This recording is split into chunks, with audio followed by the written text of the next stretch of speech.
Take one.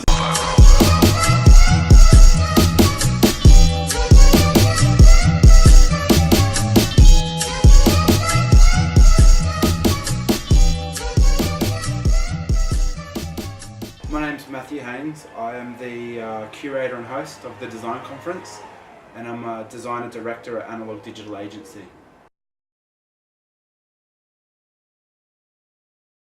I started my career in 2009 during the GFC. It was a tough time because many graduates came out, as they do every year, because design is a booming industry at the moment. And throughout my university career, I was doing a lot of design. I was one of the older students at university. And when the GFC hit, of course, all the advertising budgets were cut. Therefore, all the agencies had less work, so they had to cut off. The bigger teams were made smaller. And when I was going to interviews, for interviews, should I say, I was in interviews with other students or other graphic designers with 2 and 3 years experience. So I had to start for myself. So I started working for myself under LMOX, which was Love, Mat, Hug, Kiss, because I think love makes the world go round. And so in 2009 I started working for myself, and I had a couple of clients who I was working with during 2nd and 3rd year uni who paid me an award wage as an in-house designer, but then I sort of extracted myself and started working from a little studio, and they would come and visit me in my studio as a professional designer.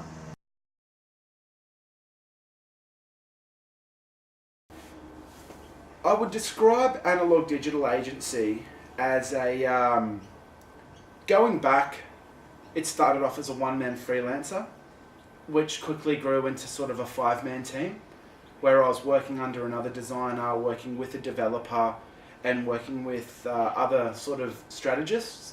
And since then, I've always loved working for myself or working in small teams, but I've never really wanted to have a big studio, if you know what I mean. So in order to go big, Analog Digital Agency is actually, as of a month from now, will be 30 freelance designers who all come together in the hope of having a publicly facing forward team, but with the benefits of being able to work in your home studio in the conditions which you prefer. So for instance, I like to have a bit of hip hop playing during the day or some beats playing, and I don't like to wear headphones. I like to just sometimes I start work at 6, sometimes I'll start work at 8 AM, sometimes I work through to midnight, and that's how I'm productive. So Analog Digital Agency is a creative platform, if you will, where we're embracing our own lifestyle between work and life, but also utilizing a publicly facing forward team of 30 illustrators, designers, developers, animators, and when a big job comes in, we all focus on our the niche to which we're experts or specialists at, and then we communicate online on Basecamp with the client to produce the final outcome. I'm working on a project right now which is basically the most realistic dream client I've ever had. Like, I realised I would work for them eventually, but we've been able to produce all their digital infrastructure, all their e-commerce, and now we're working on their packaging. And I just can't wait to show the world what we're doing. But it's Analog Digital Agency is a hybrid agency. There's nothing really like it out there. And I think as over the next sort of going towards 2020, there'll be a lot more of this, where people are banding together in exclusive groups in order to live a lifestyle through their work, as opposed to living to work or working to live. It's going to be a much better balance, where if you're cashed up or you've just spent 3 months slaving it out on a massive project which you love, you might take a month off and just go on cruise. Just reinvigorate your soul with a bit of travel and some new food or a new culture which you've never experienced, or climb a mountain which you never imagined climbing, or go to Antarctica or do something crazy, and then it's like, right, I'm ready to work again. And that's, if you come to Analog Digital Agency, you're awesome at work, but you're even better at living. You live life to the max. Of course. It's awesome.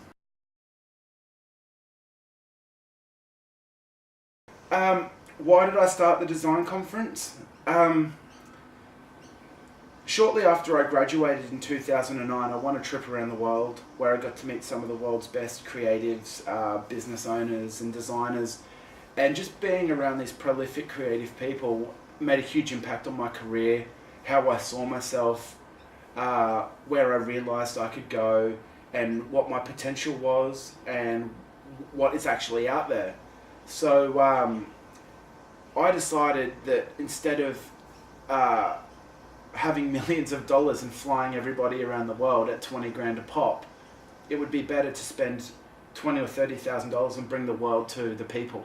So my goal for the design conference is to have the attendees of the event have that same experience, or as close to that same experience, value for money, as I had when I travelled the world and got to spend one-on-one time with all these fantastic designers.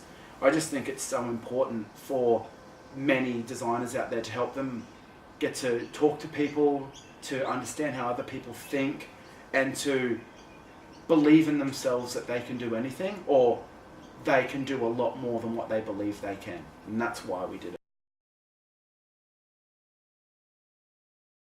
I think the most important thing is to have a daily goal and think to yourself, today I want to achieve this deadline, or tomorrow I want to run for the 10th day in a row, or this week I'm not going to drink, this will be the 10th week I've not drunk alcohol, or do something for your work. And like, I have goals for work and goals for life, and I think it's the little goals. It's the, yesterday when I was running, I got here in 15 minutes. Tomorrow I want to get there in 14 minutes 40.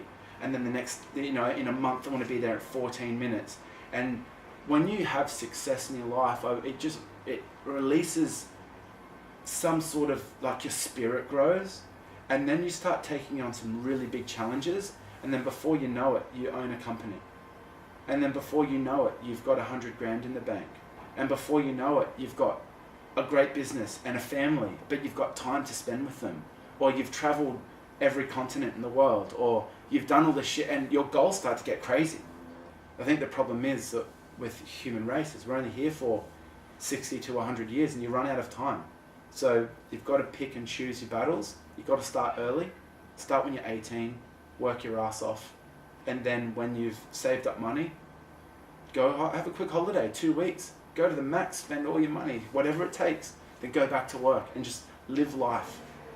Like, don't just work Monday to Friday. And I think there you go, there's my biggest achievement. I realised that I look at my watch and I think to myself, it's not that time's ticking forward, like, this is my life ticking down. Like, it's ticking down, I'm running out of time. So we've got to go nuts today. Even though on Sundays I'm definitely a panda on this couch. I like to recuperate.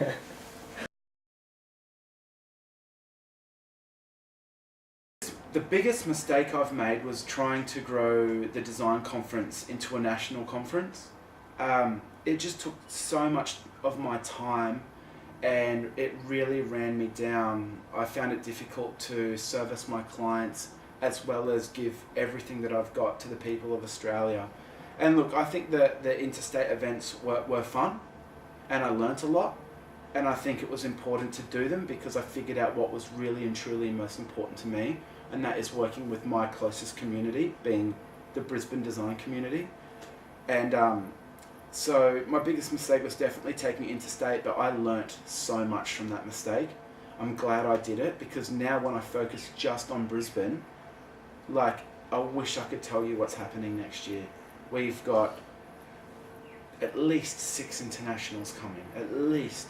I've already locked in 2, maybe 3 of the world's biggest designer, creative people. I can't say, I don't want to allude to who it is, but like, absolutely phenomenal people, like people I never imagined. And it's all just the little steps and all the little mistakes that I've made, to which I've gone, oh, I made a huge mistake there. all right, we'll fix that next year. And some mistakes cost me time. Some mistakes I had to apologize to people. Some mistakes just cost me money. It's all depends on what's considered a big mistake to you. I think my biggest mistake is wasting my time. Wasting my time does my head in. But now I've learned how to make the most of my time, and doing that is focusing on one group of people, and that is my friends and family and colleagues and clients and all the people that believe in me in Brisbane, and making that event huge. And then if it gets so big, if it's that good, if it's as good as I want it to be, people can travel interstate and come and have a coffee with me and my friends at my favourite coffee store, and eat dinner at my favourite restaurant and my local bar, and do all the things that we do in Brisbane, and we can celebrate Brisbane and its creativity and its people with the whole world. Some advice for the creative of tomorrow, it would be to absolutely get work experience. I think that's key. I think it's rule number one. And rule number two, the only way to get work experience is to work your ass off. And the only way you can work your ass off is to start your assignments the day you get it, and then if you don't think it's good enough, you could do better, go again, do it better. Better and better and better, and always level up. The world moves at a much faster pace, and to be successful, I believe you need to trust your gut, your intuition.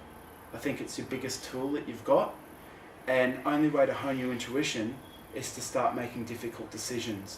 And you're only going to face yourself with difficult decisions by continually refining your thought process, and being around people who are making more difficult decisions and watching them and learning how they've made those decisions. I firmly believe that creativity and creative people are more not designers or creatives, but actually problem solvers. And the best solution comes from the person who can best reason on a critical level the solution by understanding psychology, understanding communication, understanding the target market, and understanding what their client's hoping to achieve, and then putting ticks in every one of those boxes and putting something to market that people genuinely want, that makes their lives better, and that your client really wants. And when people see you doing that, they'll offer you a more difficult problem to solve, which requires an even higher level of critical thinking. So my advice is to aspire to be a really great thinker, be a really great problem solver. And the only way you can do that is by literally make your brain strong. And the only way to do that is to continually use it. Always use your brain. Just keep smashing it. And if that means you've got to start your assignment the day you get it, you might get it done 1.5 times. Next time you do it, you might get it done twice. But in that process, there's these little like chambers of thought that you unlock in your brain that you don't even know about it. And then before you know it, you've done your uni assignment, and people are asking you questions, or there'll be like less passionate designers, if you will, problem solvers, who are putting forward work, and you can look at it and go, that's not very well reasoned. Not only is it not communicating the brief properly, it's a poor design, and it looks like you haven't applied yourself.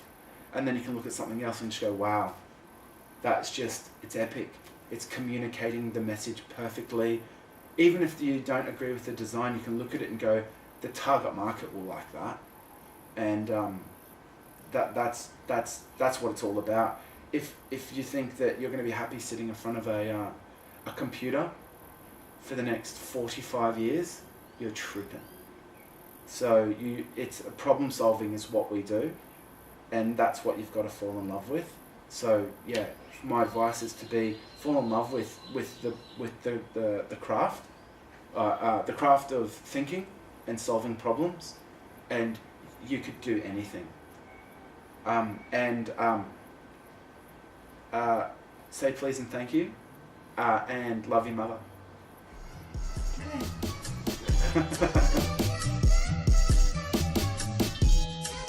I'm Matt Haynes. Go Haynes.